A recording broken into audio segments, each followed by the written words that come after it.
Greetings, you have entered the world of electrified network gaming and streaming. And here is your host, all the way from the internet, Sly885. Sup YouTube, it's your boy Sly885.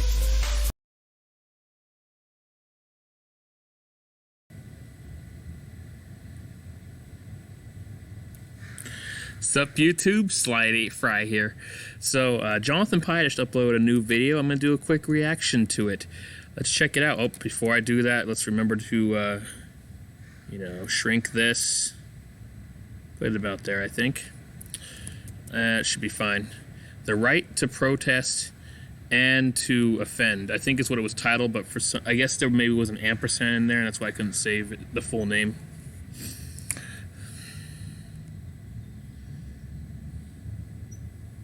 Controversial policing bill passed the Commons vote, but what does this mean for our right to peacefully protest? Alright, Well, see what this is supposedly about. it just means the police can more easily manage the level of disruption protests make. In Okay. reality, of course, it means you can get arrested if you've misused an apostrophe on your placard.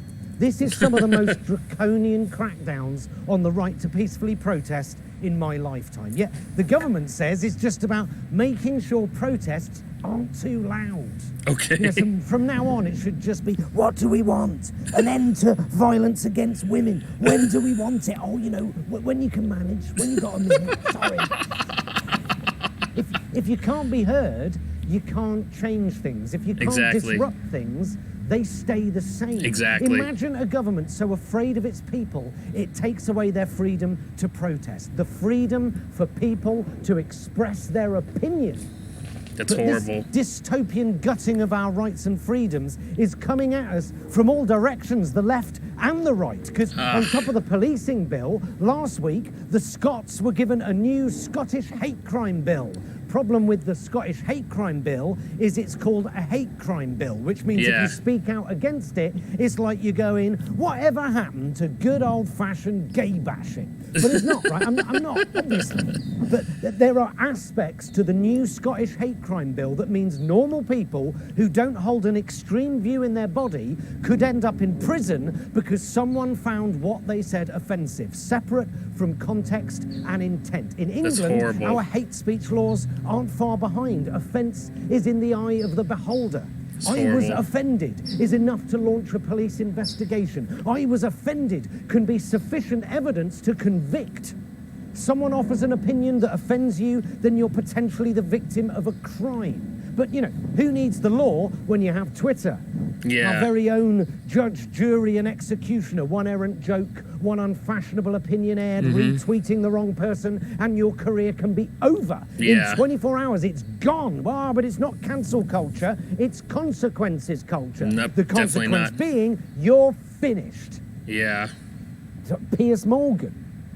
Piers Morgan hasn't been cancelled, Tim. He's uncancelable. What? He'll be fine. Book sales through the roof, the face of GB News before the end of the month. But he is an interesting case in point, right? Okay, Piers Morgan called a Hollywood actress worth millions who married into royalty a liar. Now, of all the things Piers Morgan has said, done, or looks like, this is the thing people get offended by. Seriously? Yeah, it's pretty ridiculous. 41,000 people complained to Ofcom, including Meghan herself. I know it's lockdown, but what are these 41,000 people doing watching GMB if they hate Piers Morgan so much? Why is Meghan Markle watching Good Morning Britain? What's going on? Piers Morgan thinks Meghan Markle is a liar. Does he or does he not have the right to air that opinion? But it was the way he said it. It's Piers Morgan. And who cares? Who cares? Yeah, he has an opinion, and you have an opinion about his opinion. Good for you. Everyone has an opinion about it. Everyone has an opinion about Meghan's interview, even if the opinion is, I couldn't give a shit. You have an opinion about it. You have an opinion about it. The man rifling through the bins over there, he probably doesn't have an opinion about it. Maybe he does. I don't know. We should vox pop him after this. Everywhere I look.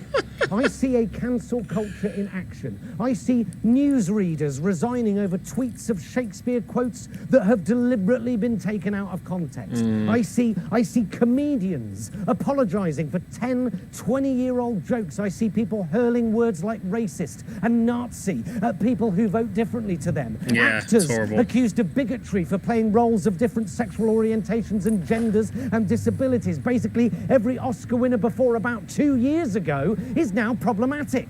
Yeah, it's horrible. I see a culture that eschews redemption or forgiveness. I see armies of keyboard warriors with their caps lock on overdrive. The witch-finder generals, they never went away. They just got themselves a decent broadband connection. Yeah. And yet the left are gaslighting themselves about this. Liberals tell us the culture war is a fiction, whereas I see it every day in The Guardian and The Telegraph.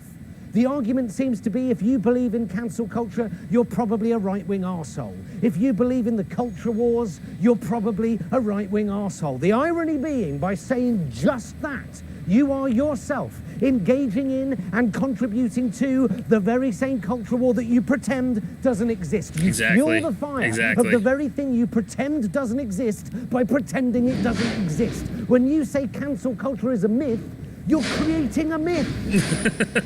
Do we have the right to air our opinions or don't we? En masse or individually? In public within reason and in private with no holds barred? In protest or in solidarity, online or in person? Do I have the right to express opinions that the government or other people might not like without fear of arrest or losing my job? The Human Rights Act says I do.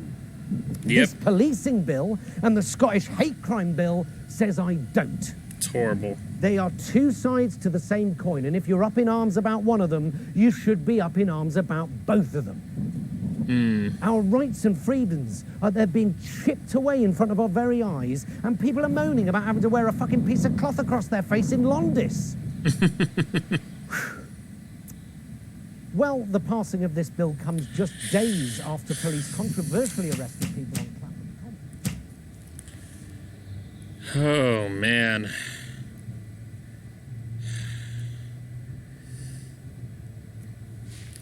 Speaking of SJWs and overreacting and all that stuff and not having, and basically being considered racist for saying something that's different than the norm, I recently saw a video from Adosa Buckley that came out about the same time as this video. I'm not doing a react to because the last time I did Adosa Buckley reacted didn't get very many views, so it's probably just better for you to watch him as opposed to watch somebody react to him. But anyways, excuse me. This has been this culture war, this SJW tirade, this cancel culture. It's really getting out of hand. Now, look, I'm a progressive. I believe in Medicare for all. I believe in equality for all. But I don't believe in reducing equality for one race to increase it for the other. You know, I don't believe being prejudiced against one group to favor another helps. And what I'm referring to is how people get mad at somebody who's white and states a different opinion, or says, "Oh, he's so white, what the hell does he know?" kind of thing. It's ridiculous, and it's not fair, and in fact actually racist itself. But according to SJWs and cancel culture, though, if you're being prejudiced towards somebody who's a white male, it's not considered prejudice. That's the problem. Prejudice is prejudice. Prejudice does not have a bias. Prejudice is prejudice against, no matter what you're being prejudiced against. I could be like, man, this tree is a pain in the ass. I hate this tree. This tree has these 5 long branches with other stupid little branches coming out and twigs at the end. I hate those twigs on that tree. That's being prejudiced. It's the same fucking thing. I hate that table over there. It's the same thing as this table. It's designed exactly the same as this, but I hate that table anyways. Okay, it's just stupid, all right? There was actually a funny post I made on Facebook a month or two ago because my wife and I had recently at the time watched Tropic Thunder again. As we watched it together years ago on Netflix, came back to Netflix, and we watched it again recently, a month or two ago. And I made a post asking, name a movie that, if it was released today, would piss off SJWs. And I said Tropic Thunder. I think the reason's obvious. Robert Downey Jr. is playing a black man. Well, actually, he's playing an Australian actor who's playing a black man. But yeah, it's... I feel like because of that, people would get pretty pissed off if that came out today as opposed to back in 2009, I think it was. And it was a fun post. You know, people replied with other stuff like Clockwork Orange. I can't think of all of them. I'd have to look up the post, but then there was a couple people who were like, oh, SJW, I hate you. How did you get on my friends list? And they removed me for that. And I just told them, hey, guess what? Grow up, okay? Honestly, if you can't take a joke and if you can't learn to have fun in today's outrage culture, then grow up. All right, stop being stuck in your ways, okay? If you believe in social justice, fine. I really don't care if you do. I think justice should be equal for everybody. But what the social justice warriors keep doing is not equal.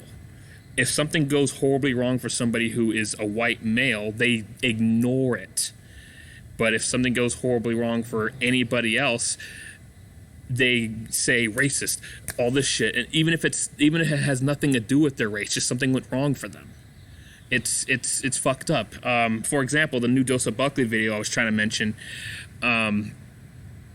he was talking about, I honestly forgot the guy's name, but it was a white guy who was on the YouTube live stream of the Grammys having to read out the Latin category, and he jokingly said, oh, I wonder how feminists are going to react to a white man talking about the Latin category. And the people proved him right. They went crazy over him just making a joke about that. It's a joke.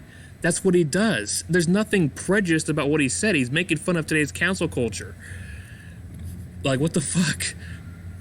And then he actually messed up the pronunciation of a Latin artist's last name and actually was legitimately sorry about it. Like, he actually, like, if he heard his voice, he was like, oh my gosh, I'm so sorry I got this wrong. Like, he was legitimately sorry about it. And then people called him racist. Like, he wasn't even making a joke about the last name. He admitted that, okay, I'm probably going to mess up the pronunciation. And he did mess up the pronunciation. And he was sorry about it, but people were acting like as if he was making fun of the name when he wasn't, and saying horrible things like white men deserve to be caged for this and beaten and tortured. It's like, what the fuck? Okay, look, what white people did to blacks and other races back in the 1800s, that's the past, okay? Now, if you want to repeat that by pushing that against white people now, that's not going to make things better. It'll just make everything a whole lot worse. Like, two wrongs don't make a right. Simple as that. People are just getting really stupid in this outrage culture. And I guess I've been off topic. I wasn't even really talking about what Jonathan Pye was even saying. But now there's, I guess in the UK now there's bills about that are going to affect the freedom of speech because of how scary freedom of speech can be because of things you might say. Like, that's pretty horrible, you know. And look, there are some ways of protesting that are wrong. The Trump supporters who stormed the U.S. Capitol building, they were wrong, and quite frankly, incredibly immature and ignorant.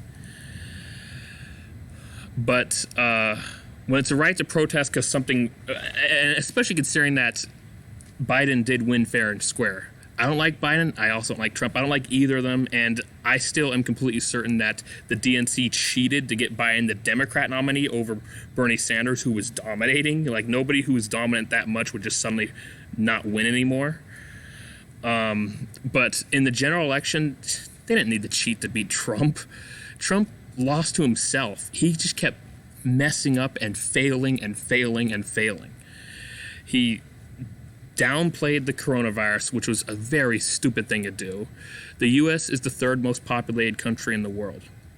But Even the most populated city in the US, New York City, isn't even in the top 10 most populated cities in the world. The most populated cities in the world are mostly in Asian countries, some of them in European countries.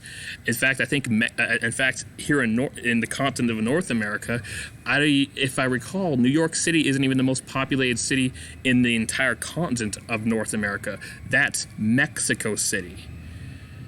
So, the fact of the matter is, countries in Asian countries, they have much bigger cities, much more densely populated, yet they handled the coronavirus much better than we did.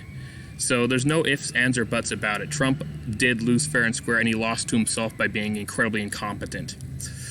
Anyways, so that's why that's one of several reasons why that protest was wrong.